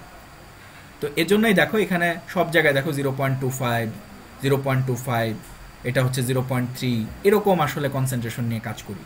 হ্যাঁ, তো কেন করি, এর পেছনেও আসলে রিজন আছে। কারণ হচ্ছে তুমি যদি অনেক বেশি হাইলি কনসেন্ট্রেটেড সালফিউরিক অ্যাসিড নিয়ে কাজ করো, তাহলে যেটা হবে সেখান থেকে আসলে যে H প্লাসের কনসেন্ট্রেশনটা পাবা সেটা অনেক বেশি পাওয়া যাবে। হ্যাঁ, তো H প্লাসের কনসেন্ট্রেশন যখন পাত্রে অনেক বেশি চলে আসতেছে, তখন সময়ায়ন প্রভাব নামে একটা ব্যাপার আছে, একটা জিনিস আছে। তো তুমি ধরো সালফিউরিক অ্যাসিড ঢালতেছো, এখানে H প্লাসের কনসেন্ট্রেশন অনেক বেশি অলরেডি। হ্যাঁ, তুমি এত ঘনমাত্রা নিয়ে কাজ করতেছো, তো তুমি যখন আরো সালফিউরিক অ্যাসিড ঢালো তখন আসলে সময়ায়ন প্রভাব কাজ করে। তো সময়ায়ন প্রভাব কাজ করার কারণে তোমার হচ্ছে তোমার যে এক্স্যাক্ট যে মানটা তোমার সেটা আসলে এফিশিয়েন্টলি পাওয়া যায় না, বা তুমি ওই জিনিসটা নিয়ে আসলে ওইভাবে কাজ করতে পারো না। সময়ায়ন প্রভাবের কারণে দেখা যায় যে তোমার এত ঘনমাত্রা নিয়ে কাজ করতেছো, তোমার এত ঘনমাত্রা তোমার কিনতে হয়েছে, সো তোমার এই জন্য অনেক বেশি খরচ করতে হয়েছে, কিন্তু আলটিমেটলি তোমার কোনো লাভ হবে না। হ্যাঁ, দেখা যাবে সময়ায়ন প্রভাবের কারণে ওইটা হচ্ছে ব্যাকওয়ার্ড দিকে ধাবিত হয়ে যেতেছে, নতুন করে সালফিউরিক অ্যাসিড তৈরি করতেছে। বুঝতে পারছো? সো এই জন্য আসলে তোমার আমরা সবসময় যেটা করি, এরকম সামান্য কনসেন্ট্রেশন নিয়ে হচ্ছে কাজটা করি। হ্যাঁ, তো আবার একটা জিনিস বলি যে পিএইচ এর ভ্যালু -ইনফিনিটি থেকে পজিটিভ ইনফিনিটি পর্যন্ত হইতে পারে, বাট পিএইচ স্কেল সেটা হচ্ছে 0 থেকে 14। ইয়েস, বুঝতে পারছো? বুঝছো?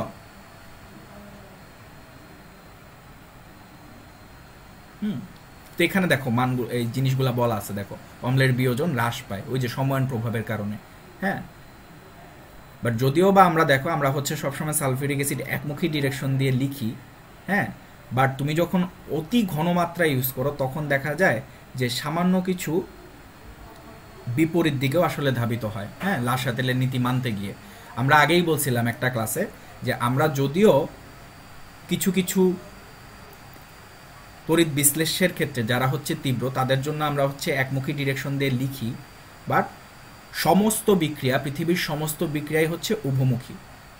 আমরা এই কথাটা বলছিলাম যে একমুখীর রিয়াকশন রেট বা বিক্রিয়ার হারটা এতই বেশি থাকে যে আমরা তীব্র তড়িৎ বিশ্লেষের ক্ষেত্রে এই বিপরীতমুখী চিহ্নটা দেই না। সো বিষয়টা হচ্ছে এরকম। বাট তুমি যখন এত অধিক কনসেন্ট্রেশন নিয়ে কাজ করতেছো তখন বাধ্য হয় বিপরীত দিকের রেটটা বেড়ে যেতে, তখন আলটিমেটলি এই অম্লের বিয়োজন হ্রাস পায়, সেটা আমাদের জন্য এফিশিয়েন্ট কোনো ব্যাপার হয় না। বুঝতে পারছো? ক্লিয়ার? Yes yes. এবার আমার একটু জানাও ইয়েস বুঝতে পারছো কিনা। ওকে, যদি বুঝে থাকো তাহলে একটু জানাও ইয়েস ইয়েস। তো এরপরে আরেকটা চটকদার জিনিস দেখাবো, এর পরের যে ম্যাথটা আছে সেটাই। এগুলা কিন্তু অ্যাডমিশনের জিনিসপত্র, ঢাকা ভার্সিটিতে এগুলো অহরহ আসে।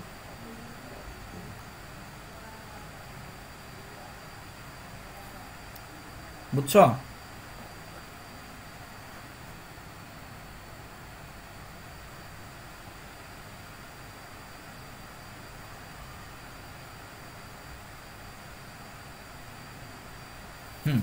ওকে, ক্লিয়ার। ওকে, ইয়াস। এবার নিচে আসো। তো নিচে দেখো একটা ম্যাথ বলে দিছে এখানে, এক্সাম্পল তোমার হচ্ছে এই যে 11 নাম্বার দিকে তাকো।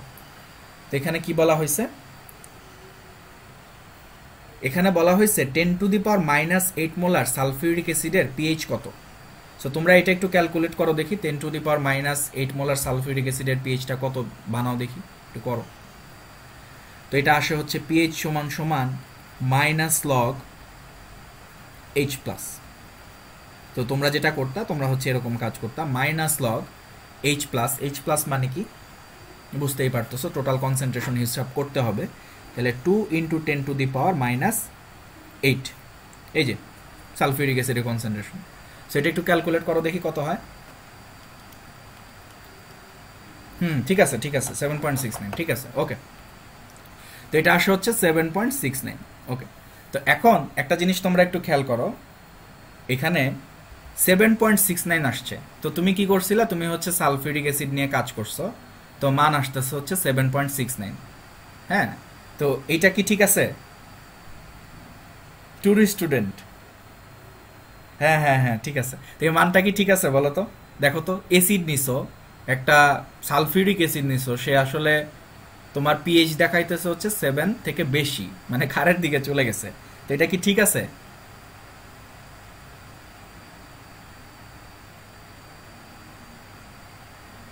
ট্রু ব্যাক বেঞ্চার, আরে কি লেখাইছে?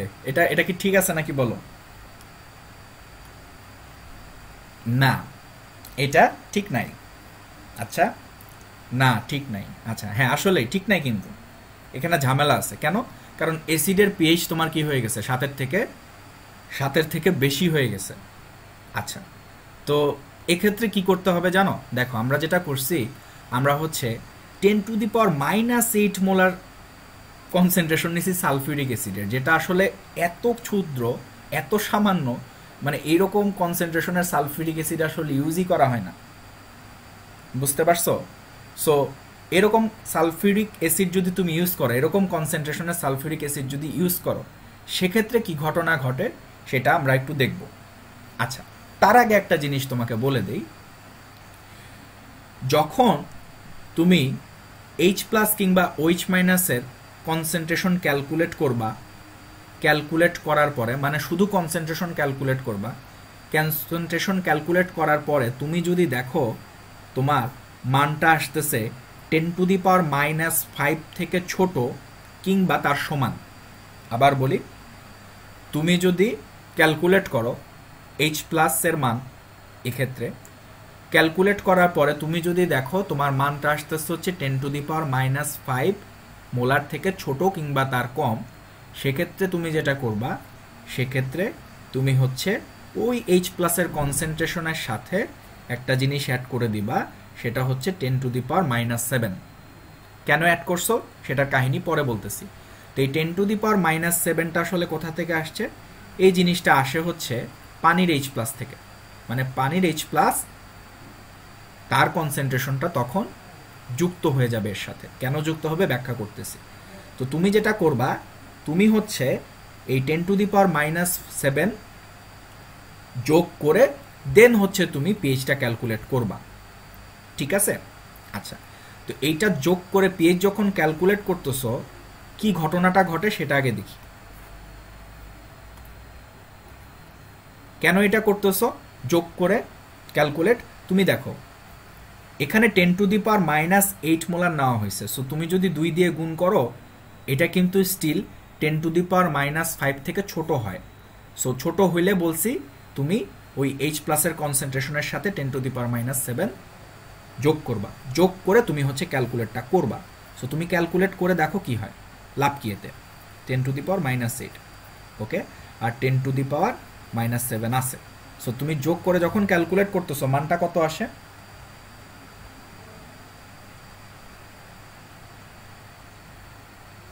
মানটা কত আসে?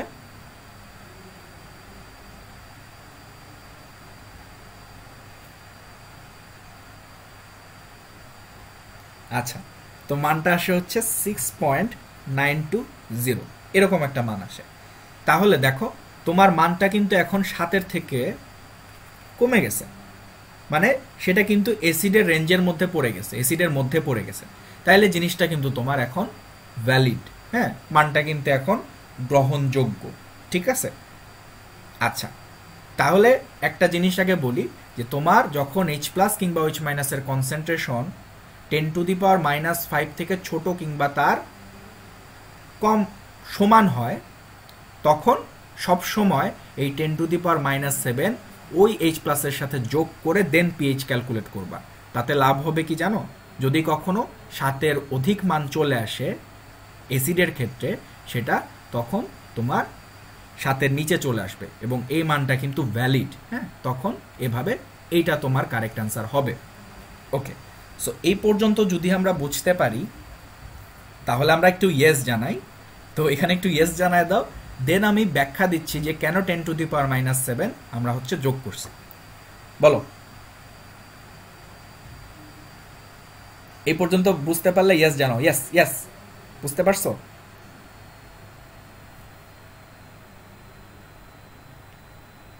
হ্যাঁ, ইয়েস।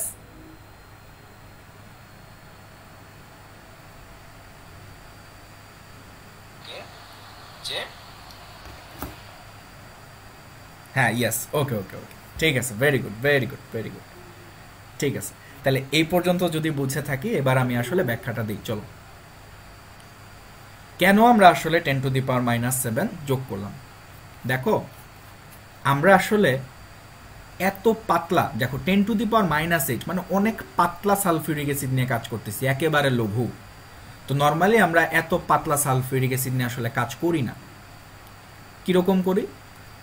আমরা হচ্ছে 0.01 বা 0.25, 0.75 এই ধরনের কনসেন্ট্রেশন নিয়ে সচরাচর ব্যবহার করি।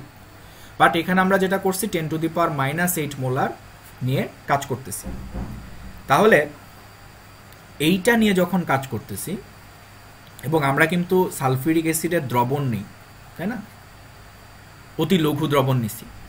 তো এখানে যেটা হয় যে তোমার সালফিউরিক অ্যাসিডের কনসেন্ট্রেশন যখন অনেক কম, তো সেখান থেকে যে H প্লাসের কনসেন্ট্রেশন পাইতেছো, সেটা যদি ক্যালকুলেট করতে চাও, তাহলে সেটা কত হয়? 2 × 10⁻⁻8, মানে টোটাল H প্লাসের কনসেন্ট্রেশন এরকম হয়। তো এই মানটা কিন্তু অতি ক্ষুদ্র, অতি ক্ষুদ্র। তো দেখো, এই মানটা অতি ক্ষুদ্র হওয়ার কারণে তুমি যেহেতু দ্রবণ নিয়ে কাজ করতেছো, তার মানে বুঝতেই পারতেছো এখানে আসলে সালফিউরিক অ্যাসিড আছে, পাশাপাশি পানিও আছে। তো তোমার মান যখন এত ক্ষুদ্র, মানে H প্লাসের কনসেন্ট্রেশন যখন এত ক্ষুদ্র, তখন যেটা হয়, এই ক্ষুদ্র মানকে সাপোর্ট দেওয়ার জন্য তোমার এই পানির যে H প্লাস আছে এবং H প্লাসের যে কনসেন্ট্রেশন আছে 10⁻⁻7, সেটা কিন্তু তখন এই ক্ষুদ্র মানকে সাপোর্ট দেয়, বা এই ক্ষুদ্র মানের সাথে এই মানটা তখন যুক্ত হয়ে যায়, বা এই মানের যোগফলটা তখন আমাদের জন্য ইফেক্টিভ হয়। কারণ কি? মান অতি ক্ষুদ্র। তো তোমার এখানে যারা H প্লাস আছে, তারা চিন্তা করে যে এত ক্ষুদ্র পাতলা সালফিউরিক অ্যাসিড, H প্লাসের কনসেন্ট্রেশন এত ছোট, তো তখন কিন্তু এই 10⁻⁻7 মোলার H প্লাসের যে কনসেন্ট্রেশন, সেটা কিন্তু এখানে ইফেক্টিভ একটা ভূমিকা পালন করে। হ্যাঁ, কারণ এটার সাথে কম্পেয়ার করলে তোমার এটা কিন্তু আর একটু বেশি, সো এটা কিন্তু তখন ইফেক্টিভ। তো এ কারণে আমরা যেটা করি যে এত পাতলা যখন কনসেন্ট্রেশন থাকে, তখন এই পানির কনসেন্ট্রেশনটাকে আমার যোগ করতে হয়, কারণ এটা তখন ইফেক্টিভ ভূমিকা পালন করে পিএইচ নির্ধারণে। তখন এজন্য আমরা মাইনাস লগ, ওখানে যেটা করি 2 × 10⁻⁻8 সালফিউরিক অ্যাসিডের জন্য, আর 10⁻⁻7 যোগ করে তারপর পিএইচটা ক্যালকুলেট করি। কারণ এই কেসে এই 10⁻⁻7 হচ্ছে ইফেক্টিভ।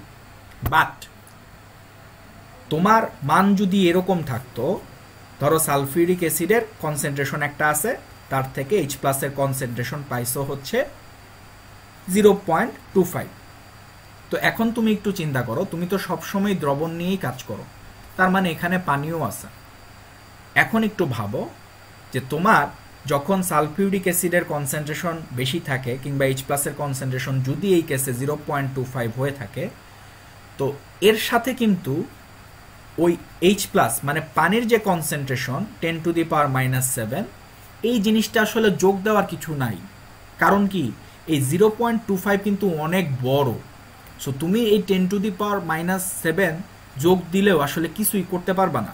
সো এই কেসে যখন কনসেন্ট্রেশন বা ঘনমাত্রা অতি বেশি, তখন এই 10⁻⁻7 কিন্তু ইফেক্টিভ ভূমিকা পালন করতে পারে না পিএইচ নির্ধারণে, এটা তখন নট ইফেক্টিভ। আর এই কারণেই আমরা কখনোই এই পানির কনসেন্ট্রেশনের যে H প্লাসটা পেয়ে থাকি, H প্লাসের যে কনসেন্ট্রেশনটা পেয়ে থাকি, এটা কখনোই অতি ঘনমাত্রার জন্য যোগটা দিয়ে থাকি না বা দেই না। আমরা শুধুমাত্র যেটা করি, শুধুমাত্র মাইনাস লগ H প্লাস করি। পানির এইটা যেহেতু ইফেক্টিভ ভূমিকা পালন করতেছে না, এটার সাথে যোগ দিলেও যে কথা, না দিলেও সে কথা, এই কারণে আমরা যোগ দিই না। আর যোগ না দিয়ে আমরা হচ্ছে ডাইরেক্ট 0.25 বসায় ম্যাথটা করে ফেলি। বুঝতে পারছো? কিন্তু আমরা যখন অতি লঘু নিয়ে কাজ করি, কীরকম, যখন 10⁻⁻5 থেকে ছোট কনসেন্ট্রেশন নিয়ে যখন কাজ করি, তখন এই পানির যে কনসেন্ট্রেশনটা থাকে সেটা ইফেক্টিভ ভূমিকা পালন করে, যে কারণে যোগ দিয়ে আমরা ক্যালকুলেটটা করি, পিএইচ নির্ধারণ করি। সেক্ষেত্রে আমরা একটু আগে দেখলাম সেটা অ্যাসিডের রেঞ্জের মধ্যে পড়ে যায়। তো অনেক ডিপে গিয়ে একটা জিনিস বুঝাইলাম, যদি তোমরা বুঝে থাকো তাহলে একটু ইয়েস জানাও। ইয়েস,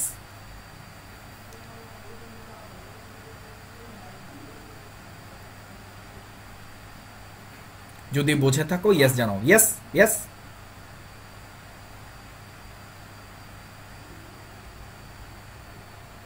ক্লিয়ার হয়েছে জিনিসটা? একদম ক্লিয়ার, অল ক্লিয়ার ভাইয়া? অল ক্লিয়ার শ্যাম্পু জানাও তো দেখি।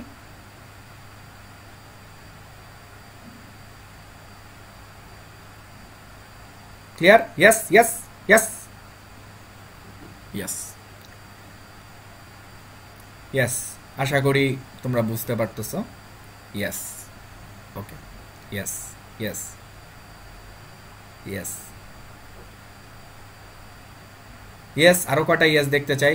ওই যে বান্দরগুলা কই? হ্যাঁ হ্যাঁ, ইয়েস, ভেরি গুড।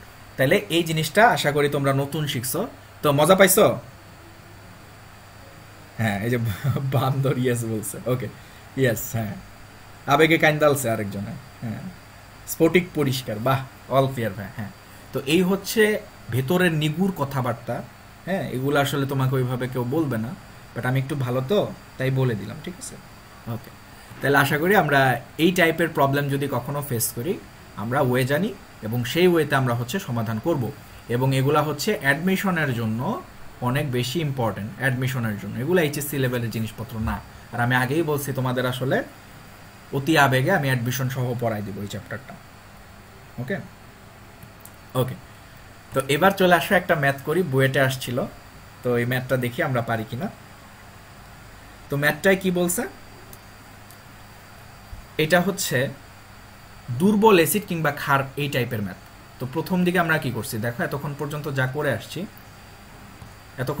যা করে আসছি সেগুলো হচ্ছে তীব্র অ্যাসিড কিংবা ক্ষারের ছিল। এই যে এখানেও তীব্র অ্যাসিড ডেটটা দিয়ে দেখাইছি, ক্ষারের জন্য একই রকম কনসেপ্ট কাজ করবে। তো আমরা বলছিলাম এটা হচ্ছে আমাদের major type 1। So major type 1 শেষ। অতি তীব্র ঘনমাত্রা যখন থাকে তখন কি হয়েছে দেখাইছি, ওই যে মাইনাস হয়ে যায়, সেটা গ্রহণযোগ্য। অতি লঘু যখন থাকে তখন পানিরটা যোগ হয়, এটা দেখাইছি। আর সাধারণ ঘনমাত্রা যখন থাকে সেটাই যে শুরুর দিকেই দেখাইছি। আর এবার আমরা দেখাবো হচ্ছে দুর্বল অ্যাসিড ও ক্ষারের ক্ষেত্রে ম্যাথগুলা কিভাবে আমরা করতে পারি। তো এইখানে হচ্ছে আমরা ম্যাথটা দেখতেছি। তো ম্যাথটা একটু পড়ি দেখো। এখানে কি বলা আছে, এখানে বলা আছে যে একটি সার কারখানা থেকে গ্যাস নিঃসরিত হয়ে মাসের কি লেখছে, আচ্ছা পাশের, তো গ্যাস নিঃসরিত হয়ে পাশের মৎস্য চাষের একটি পুকুরের স্বচ্ছ পানিতে দ্রবীভূত হলো। আমি একটা কথা বলি, বুয়েটের কোশ্চেন মানে আজাইরা কথাবার্তা, ঠিক আছে? একটা জিনিস মনে রাখবা, যদি কারো বুয়েটে চান্স পাওয়ার ইচ্ছা থাকে তাহলে বুঝবা যে বুয়েটের কোশ্চেন মানে হচ্ছে প্রথম দিকে তোমাকে বিভ্রান্ত করার জন্য আজাইরা কথাবার্তা দিয়ে দিবে। এই যে দেখো, এগুলো হচ্ছে আজাইরা কথাবার্তা, উদাই, মানে প্রথমেই তোমার ভরকায় দিবে। এই সমস্ত কথাবার্তা যখন তুমি অ্যাডমিশনে পড়তে যাবা তখন মনে করো হায় হায় হায়, কোথা থেকে কি নিঃসরিত হইতেছে, কি এর লগে কি মিশে গেছে, হায় হায় কি হইতেছে, এটা তো পারুম না। সো ওদের কাজই হচ্ছে তোমাকে মেন্টালি ব্রেক ডাউন করে ফেলানো, যাতে করে তুমি না পারো। সো এই ধরনের কথাবার্তা দেখে কখনোই বিভ্রান্ত হবে না। তোমার প্রশ্ন বা মজা শুরু হবে হচ্ছে যেখান থেকে ইনফরমেশন দেওয়া আছে সেখান থেকে, মানে ম্যাথমেটিক্যাল ইনফরমেশন দেওয়া আছে সেখান থেকে। ওকে, সো এই জিনিসটা সবসময় মনে রাখবা। তো যাই হোক, আমাদের এইটা নিয়ে কোনো কাজ নেই, এটা নিয়ে আমরা ভাবি না। তো আমরা দেখতেছি কি বলছে, যদি দ্রবীভূত অ্যামোনিয়ার ঘনমাত্রা 0.01 মোলার হয়, বাস, আর কিছু লাগবে না। অ্যামোনিয়া কি?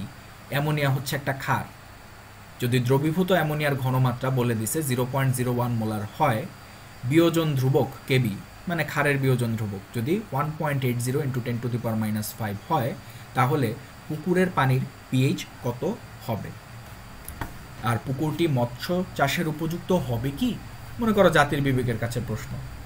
ধরো বাড়ি গিয়ে তুমি মাছের চাষ করবা, হ্যাঁ, মাছের লগে পুকুরে লাভ দিয়ে খেলাধুলা করবা। সো আগে তো মাছটা বাঁচাইতে হবে, সেই জন্য এখানে বলছে যে মৎস্য চাষের উপযুক্ত হবে কি। তো চলো এই ম্যাথটা একটু করার চেষ্টা করি। বলছে পিএইচ কত, ঠিক আছে, তো পিএইচ বের করতে হবে।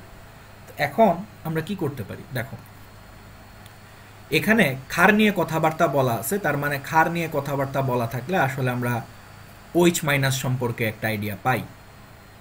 তো পিএইচ বের করতে বলছে, তার মানে আমরা বুঝতেছি যে আমাদের এরকম একটা সূত্র মনে হয় কাজে লাগাইতে হবে। সেই সূত্রটা কেমন?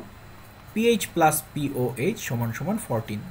তা আমি যদি কোনোভাবে ক্ষারের ডাটা থেকে পিওএইচ এর ভ্যালুটা বের করতে পারি, তাহলেই কিন্তু পিএইচ বের করা আমাদের জন্য খুব ইজিয়ার হবে। এখন পিওএইচ এর ভ্যালুটা কিভাবে বের করব চলো দেখি। তো দেখো অ্যামোনিয়া কি, যেহেতু কেবি দেওয়া আছে তার মানে এটা হচ্ছে একটা মৃদু ক্ষার। সো মৃদু ক্ষারের ক্ষেত্রে আমরা পিওএইচ এর যদি ভ্যালু বের করতে চাই কিভাবে বের করব? Minus log root over KB into হচ্ছে সি। আমি আগেই বলছিলাম কে এর জায়গায় শুধু কেবি এই টার্মটা রিপ্লেস হবে। হ্যাঁ, তো আসো মাইনাস লগ, এখন দেখো কেবি, সো কেবি এর যে ভ্যালুটা, কেবি এর ভ্যালু হচ্ছে 1.80 ইন্টু 10⁻⁻5 ইন্টু হচ্ছে সি। তো সি কত বলছে? ঘনমাত্রা দেখো বলে দিছে 0.01। তো এটাকে নিয়ে যদি তুমি ক্যালকুলেট করো তাহলে কি হবে? তাহলে একটা মান পাবা। সো মানটা কত আসে বলো? ওরে ওরে এখানে কি চলতেছে? সাদ্দাম স্যারের ডায়লগ, বানরের ফুসফাস রান্না করে মশলা দিয়ে কষায় খা নাবিলা। আয় হায় হায় হায়, কয় কি কি কারে কি খাওয়াই দিতেছে? বানরের ফুসফুস ভাই, বানরের প্রতি কি তোমাদের দয়া টয়া নাই? বানরে কি মানুষ মনে হয় না? এই এটার আনসার কও, পিওএইচ এর ভ্যালু কত আসছে কও? পিওএইচ এর ভ্যালু বের করছে আরেকজনের 10.6, মানে একবারে বের করছো? ওরে বাবা রে বাবা, বানরের মাংস খাওয়ায় দেখি তুমি একেবারে তাজা হয়ে গেছো। তো এটা কত আসছে? এটা আসে হচ্ছে 3.372। হ্যাঁ, এরকম একটা মান আসে। তো পিওএইচ বের হয়ে গেছে, তাইলে আহ ফুর্তি, বুয়েটের প্রশ্ন এত ইজি, আহা কি ভালো লাগে। 14 মাইনাস হচ্ছে পিওএইচ, তাহলে 3.372 সমান সমান 10.628, এটাই হচ্ছে অ্যান্সার। হ্যাঁ, তো এটা দেখো এটা কিন্তু অনেক ক্ষারীয়। হ্যাঁ, 10.628। সো এরকম ক্ষারীয় পরিবেশে আসলে মাছ বাঁচতে পারবে না, মাছ শেষ। সো তুমি মাছ তো খাইতেই পারবা না, তখন তোমার বানরের মাংস খেয়ে বাঁচতে হবে। সো এটা একটু খেয়াল রাখতে হবে, ঠিক আছে? আচ্ছা আচ্ছা, হ্যাঁ অ্যান্সার। তাহলে দেখো বইটা কি চান্স পাও ইজি না? আরে কি ব্যাপার, কোনো কি ম্যাথ দিছে? লুথা ম্যাথ, ঠিক আছে? তো চান্স কিন্তু পেয়ে গেছে, দেখছো? ওকে, আচ্ছা, তো আমরা বুঝতে পারলাম। এবার হচ্ছে হ্যাঁ হ্যাঁ, ইয়েস ইয়েস, এটা বুঝছো তো নাকি? ইয়েস না?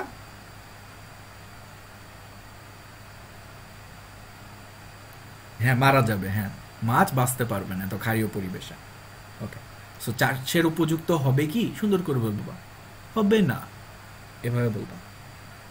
হ্যাঁ, আচ্ছা, ইজি, মাছের সাথে খেলাধুলা হলো না, হ্যাঁ আসলে।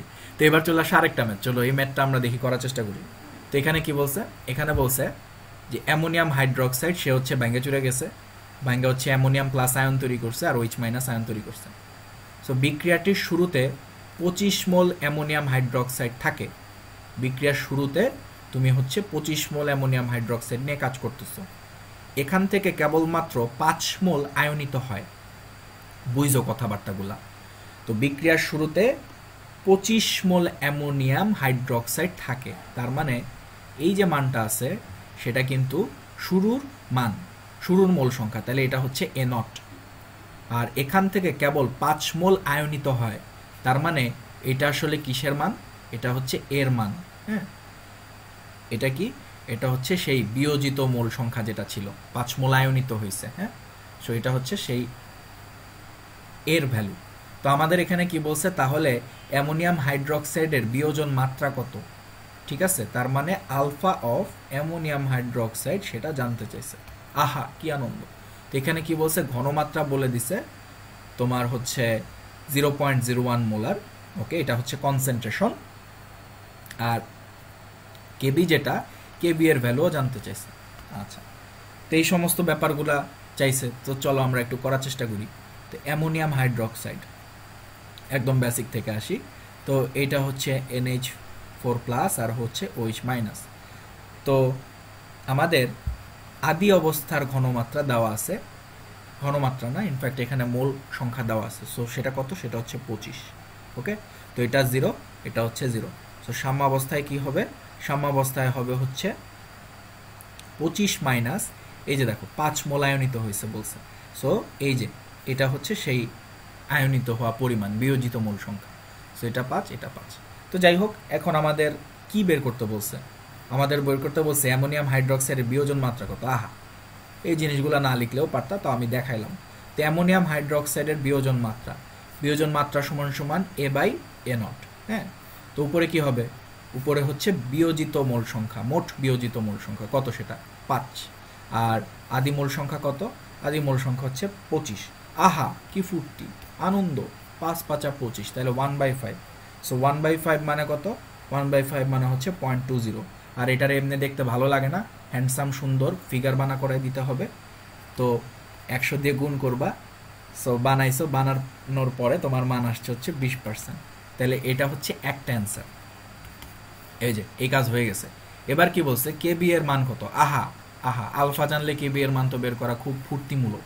তো চলো করি। তাহলে কেবি সমান সমান আমরা কি লিখতে পারি? আমরা লিখতে পারি হচ্ছে আলফা স্কোয়ার ইন্টু হচ্ছে সি। কারণ কে এর সমান সমান আমরা দেখছিলাম আলফা স্কোয়ার ইন্টু সি, আর আমরা বলছিলাম যে কে এর জায়গায় জাস্ট কেবি রিপ্লেস করে দিলেই হবে, সূত্রগুলো সিমিলারই হবে। তাহলে আলফা, আলফার মান কত হবে? 0.20। আহা, স্কোয়ার করে দিছো। সি, সি এর ভ্যালু কত? আহা, কি আনন্দ, 0.01। তাহলে সুন্দর করে ফুর্তিমূলক একটা ব্যবস্থা করে ফেলো ক্যালকুলেটর চেপে চুপে। 10⁻⁻4 আসার কথা, তাও তোমরা একটু চাইপা দেখো কি হয়। বুঝছো? দেখো তো মজা পাইছো নাকি? কি সুন্দর সুন্দর ম্যাথ, এত ভাল লাগে। হ্যাঁ, একজন বলছে 0.0004। হ্যাঁ ঠিক আছে, একই কথা। ওকে, ইয়েস, মজা পাইছো? ইয়েস, ওফ, কে জোস, সেরা সেরা সেরা। ওকে ওকে, হ্যাঁ, দিব্যর এটা আবার টাইপ করতে খুব কষ্ট হয়েছে আমি জানি। ঠিক আছে, তো ঠিক আছে, এবার আমরা নেক্সট ম্যাথে চলে যাব। আসো, আজকে খুব ভালো লাগতেছে ম্যাথগুলো, এত মজা। তো আমাকে এই ম্যাথটা কেউ করে দিবা? কেউ করে দিবা? ইয়েস, হ্যাঁ, ইয়েস ইয়েস। আচ্ছা, তো এই ম্যাথটা দেখো তো পারবা কিনা তুমি। দেখো কি বলছে। বলছে 0.75 মোলার ফসফরিক অ্যাসিড এর জলীয় দ্রবণের পিএইচ কত। আহা, কি সুন্দর। কিন্তু এখানে দেখো কি বলে দিছে, এখানে বলে দিছে pKa 2.2। আচ্ছা, তার মানে ফসফরিক অ্যাসিডকে এবার মৃদু ধরে কাজ করতে হবে, যেহেতু এখানে Ka গন্ধ করে। ঠিক আছে, Ka গন্ধ পাইলে বুঝতে হবে সেটা মৃদু ধরে কাজ করতে হবে। যদি ধরো এই পোর্শনটা না থাকতো, এই পোর্শনটা না থাকতো, তাহলে ফসফরিক অ্যাসিডের জন্য যদি পিএইচ বের করতে বলতো, তাহলে তুমি কেমনে করতা বলো তো? কি ধরে কাজ করতা বলো তো? ছুটি দেন ভাই। হ্যাঁ, ছুটি দিব, এটাই লাস্ট ম্যাথ। আহা, মজায় মজা, আরে মজা। বান্দরের মাংস খাইতেছো নাকি?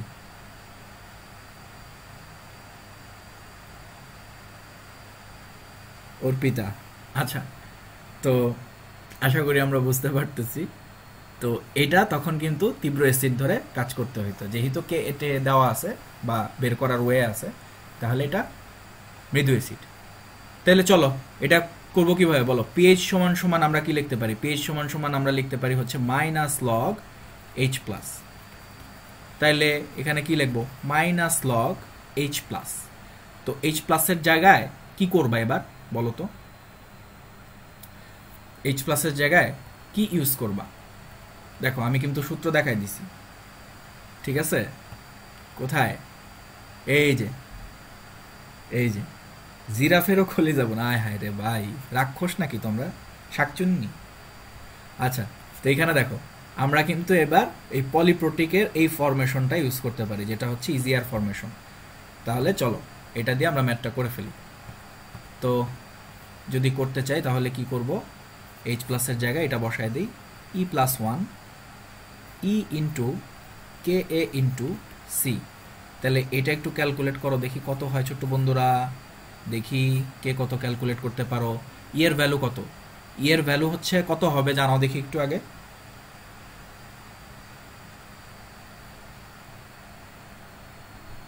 ইয়ের ভ্যালু কত কও?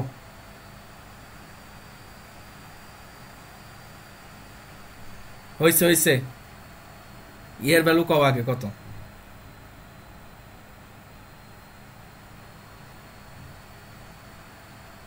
3। আহা 3। তাহলে এখানে আসো 3 বসাই, 3 প্লাস হচ্ছে 1, আর এখানে হচ্ছে এর ভ্যালু বসায় দাও 3, কে এ। আচ্ছা, এটা বের করতে হবে। সো কে এর ভ্যালু তো আসলে ডাইরেক্ট দেওয়া নাই, কি বলছে দেখো, পি কে এর ভ্যালু দেওয়া আছে, আর বলছে কে এ হলো অ্যাসিডের পূর্ণ বিয়োজন ধ্রুবক। ঠিক আছে, তো চলো আমরা জানি কি পি কে এ থেকে আসলে কে এ বের করা যায়। আমি বলছিলাম গত ক্লাসে যে পি কে এ সমান সমান লেখা যায় মাইনাস লগ কে এ। তাহলে এখান থেকে একটু ঝাঁকাঝাঁকি করলে কে এর একটা ভ্যালু পাওয়া যাবে। হ্যাঁ, এবং এই ভ্যালুটা কত আসে একটু বলো দেখি ছোট্ট বন্ধুরা, কে এর ভ্যালুটা কত আসে বলো দেখি। 10⁻⁻², এরকম কিছু একটা আসে না?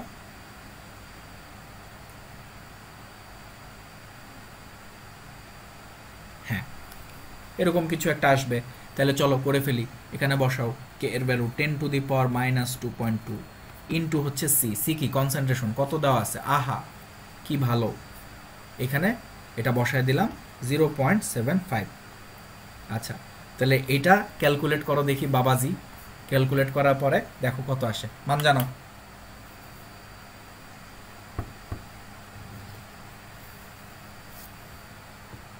সাথে সুলতনি সাপের জুস। আচ্ছা, আরেকজন লিখছে কামন। ওকে, ঠিক আছে। হ্যাঁ, লক্ষ্য এ থেকে বের করবে, এই মান বল। এই যে আরেকজন মান বের করছে। আরে প্রিন্স সাউন্ড কিন্তু খুব ফাস্ট, আমার কিন্তু ভালো লাগছে তোমার, বুঝছো? তুমি কিন্তু সেরা গতিতে আগায় চলতেছো, তুমি সেরাদের সেরা, সময়ের সেরা। ঠিক আছে, তো এটা মান আসছে হচ্ছে 0.44 রে। ওই তোমার বাংলা লেখা দেখে আসলে ওইভাবে লেখা ফেলাইতেছি, 0.461। তাহলে এটাই হচ্ছে আমাদের অ্যান্সার। আহা, অনেক আনন্দ। ঠিক আছে, আচ্ছা, হ্যাঁ ঠিক আছে, হ্যাঁ তোমাদের অ্যান্সার হয়েছে।